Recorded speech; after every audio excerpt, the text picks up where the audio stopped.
Ominous signs for the winter as COVID cases in the U.S. stop declining. Why is Vice President Harris historically unpopular? And a veteran newsman leaving the anchor chair. Wednesday Need to Know. Let's go.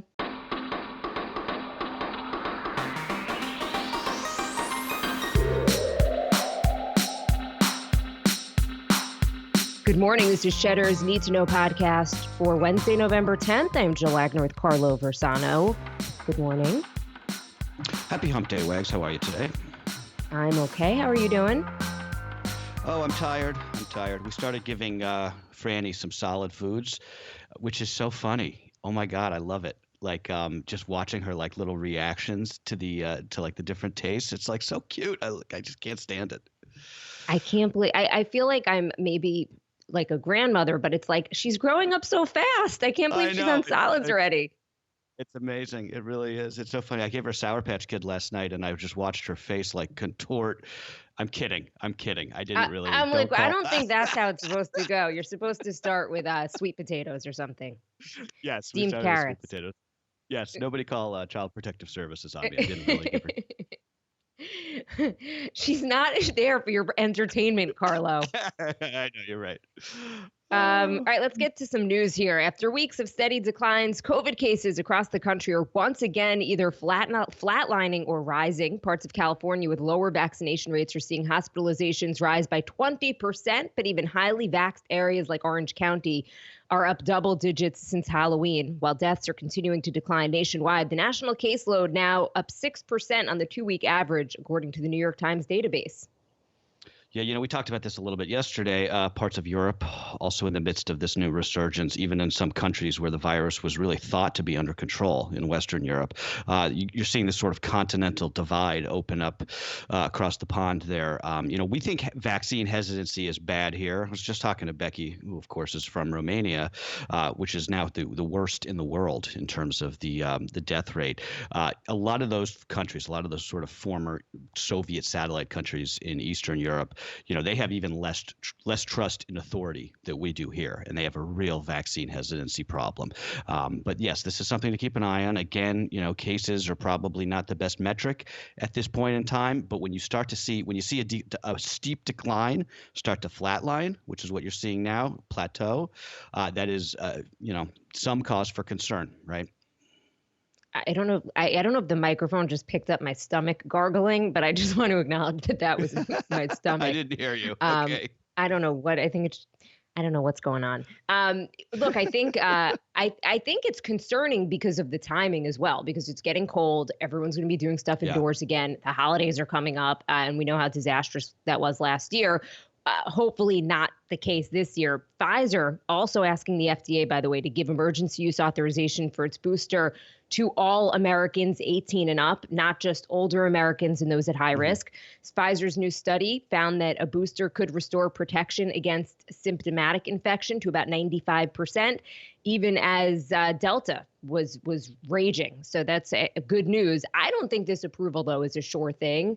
And I have heard that if you want the booster, it's not as hard to get. I'm not recommending that people not follow the regulations, but if you feel really strongly that you want that extra protection, it seems like you can get the shot. Yeah, I think I'm gonna do that if they don't approve it. I'm gonna do that before Thanksgiving. I think they should. Why not approve it at this point? There's no supply issue, right? At least here, I don't really get it. If people should get it if they want it, I don't really see what the holdup is. Meanwhile, a federal judge has rejected a request from former President Trump to block records related to the January 6th Capitol riot from being sent to the House committee that's investigating that insurrection. Trump's lawyers are planning to appeal, and the executive privilege case could wind up being decided by the Supreme Court. Yeah, there are a lot of developments in the January 6th investigation. Subpoenas are now flying over there. In the last 2 days, that House panel has doubled the number of subpoenas issued to former Trump advisors as they're looking into whether there was coordination between the people on his team who were pushing a legal strategy to overturn the election and the supporters of his who stormed the Capitol. That's kind of like the main question, right? Was there some sort of coordination between the two? So they just issued new subpoenas to Stephen Miller, Kayleigh McEnany, the former press secretary, among others.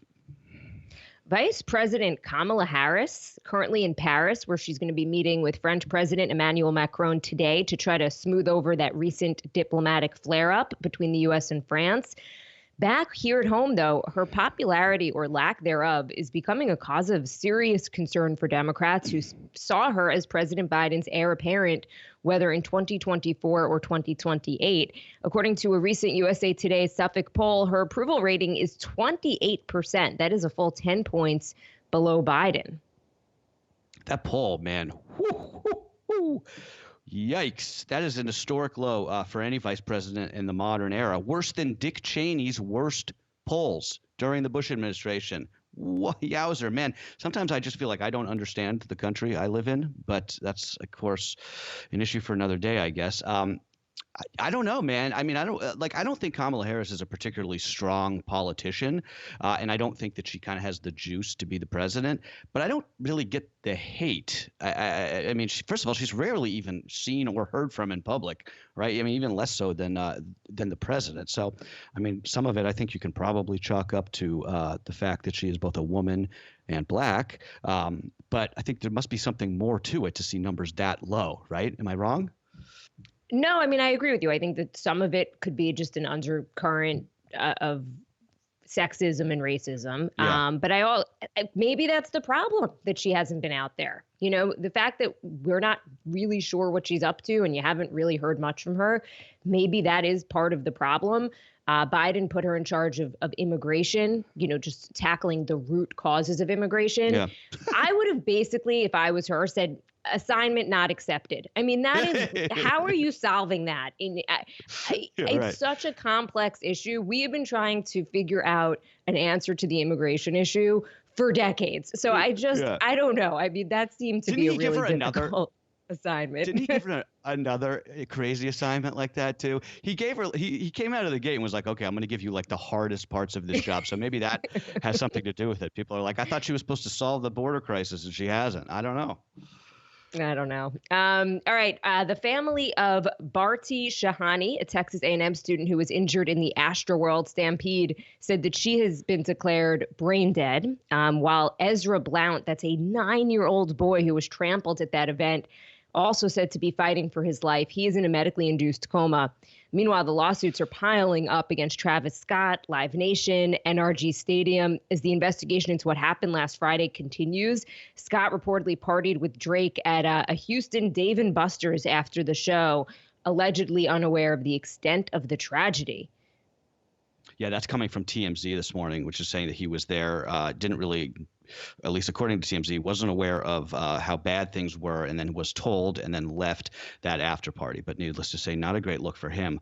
All the while here, I don't know if you've been following this sort of like satanic panic that's emerging in this case. Conspiracy theories about the concert disaster in Houston being part of some sort of satanic ritual have been spreading like wildfire across social media, specifically TikTok, which has been very slow to take those videos and those conspiracy theory posts down. You know, I don't know, like it just shows you this is, by the way, this is young people, right? This is not, this is not like Mima and Peepaw out there talking about, some sort of like election conspiracy theory. This is young digital native savvy people who are sort of getting bitten by this conspiracy theory bug, which is, a real problem in our society that I don't really know what the solution to is. It's interesting. In a bunch of my interviews that I did when we were talking about Facebook and a lot of the issues that are plaguing Facebook, yes, there is something specific about Facebook's algorithm and also Instagram that make teens feel worse about themselves. And they have that algorithm that does spread misinformation. But a lot of experts that I spoke to said it's only a matter of time before there's going to be different types of problems, similar but different types of problems with TikTok and with some of these other social networks. So, it's basically they play on human behavior and human nature. Yeah, so it's just I don't know. I don't know. I don't know how we do democracy and reason in the age of social media. It seems like we haven't figured it out. Yeah, and I don't think the answer, the more I think about it, the answer is not censoring because it doesn't work, right? You're going to take these videos down, they're going to pop up somewhere else. Like people are going to seek this information out for sort of more, human reasons, trying to seek out answers to questions for which there is no answer. But just back to the actual investigation, it seems to me the more I read and the more sort of you get a little bit of space from what happened at this concert.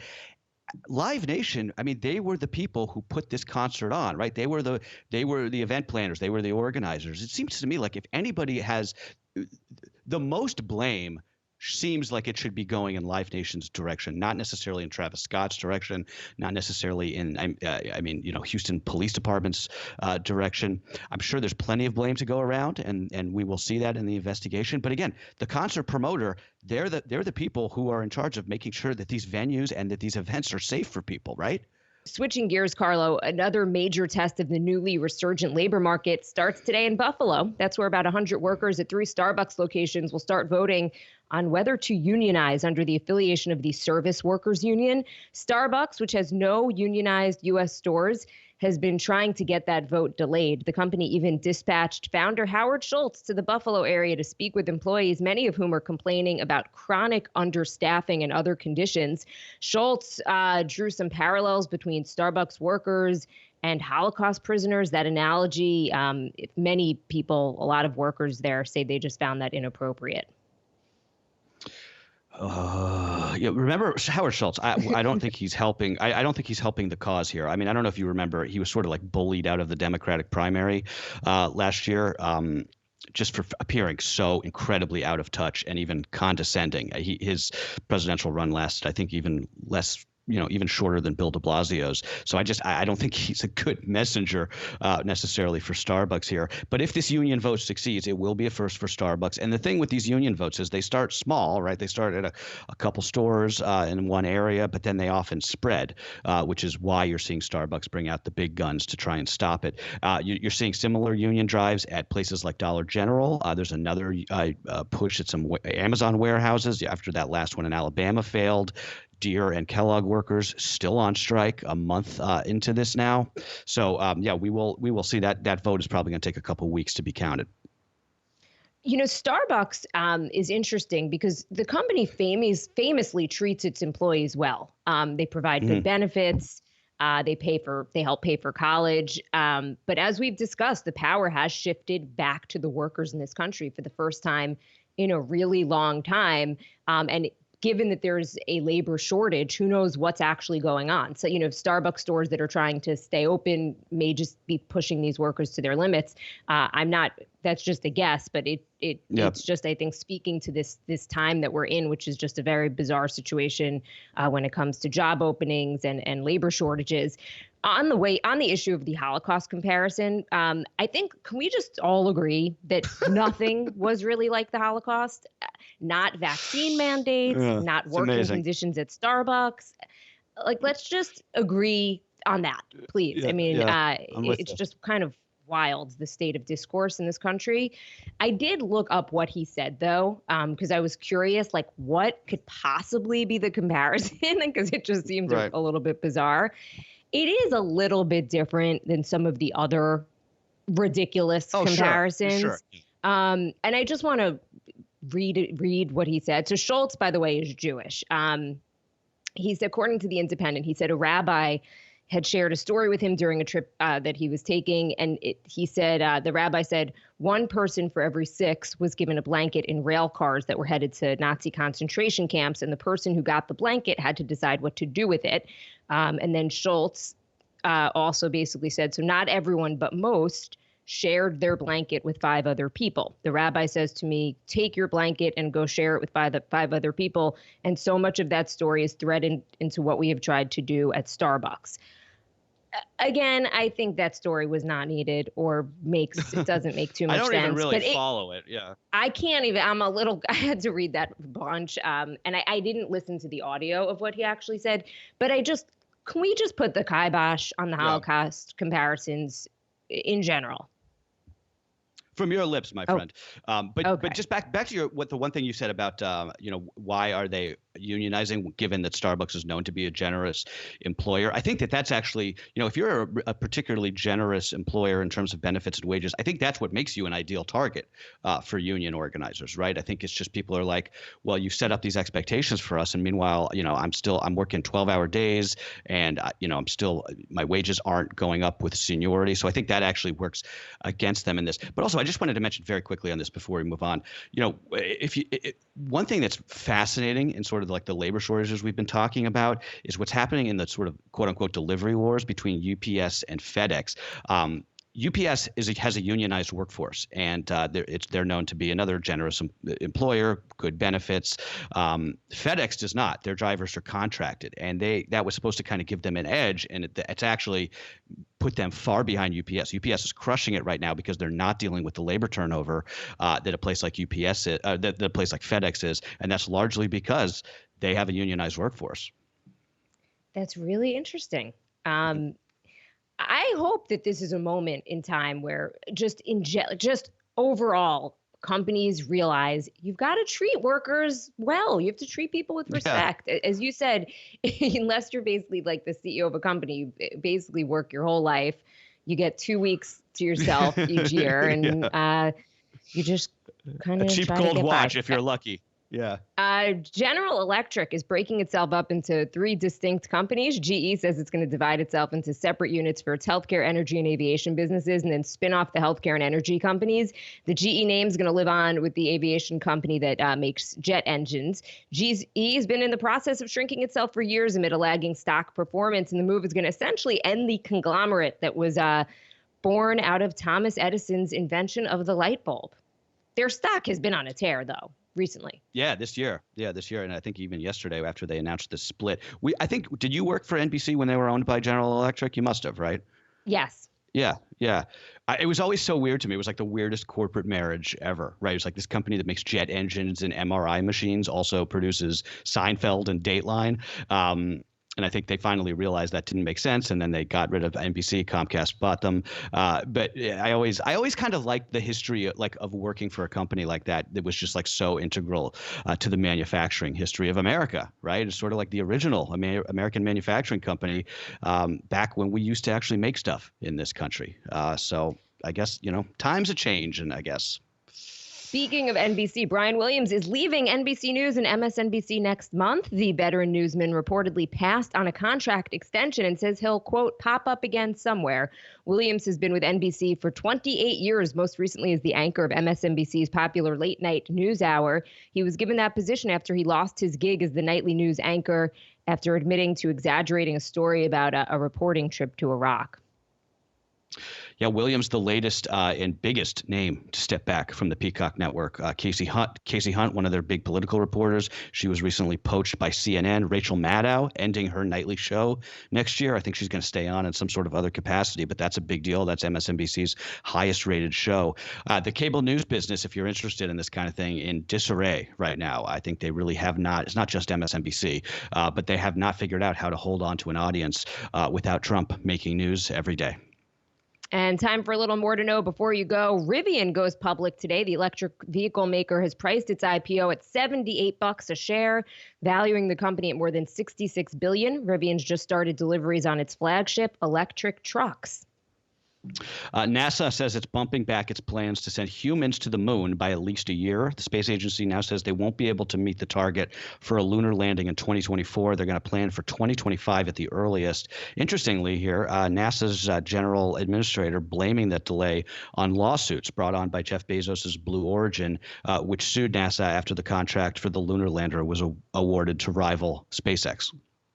Peloton's announced a new product, a $500 camera that connects to your TV. It could guide you for a strength training workout. Peloton shares have been a disaster since the company reported earnings last week, showing that its growth was significantly slowing down. It cut the price on its flagship bike by 20% as it deals with increased competition from other connected fitness products, as well as the good old-fashioned gym industry. Peloton is an interesting one. It was a stay-at-home stock. Yeah. It was the hottest stock during the pandemic, and the question was always, is it going to stick? What are the things, we've talked about this, that we do during the pandemic that are going to stay with us, and what are the ones that aren't? And it looks like investors are betting that people want to get back to the gym. That sure seems that way. I would not be long Peloton right now.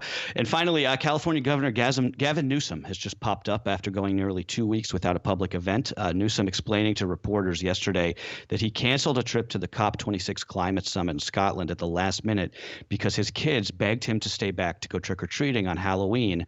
Newsom can also be spotted in photos from last weekend's lavish San Francisco wedding of the Getty oil heiress, Ivy Getty. Speaker Nancy Pelosi officiated that ceremony, and the actress Anna Taylor-Joy served as maid of honor. So just to be clear here, Gavin Newsom didn't go to a climate conference, but did go to the wedding of a oil heiress. The Democrats, baby, they wonder why people don't think that they're actually the party of the working class. I wonder why that could possibly be. It's amazing. It's just amazing. On that note, we got a wrap. That's what you need to know for Wednesday, November 10th. All right, see you guys tomorrow.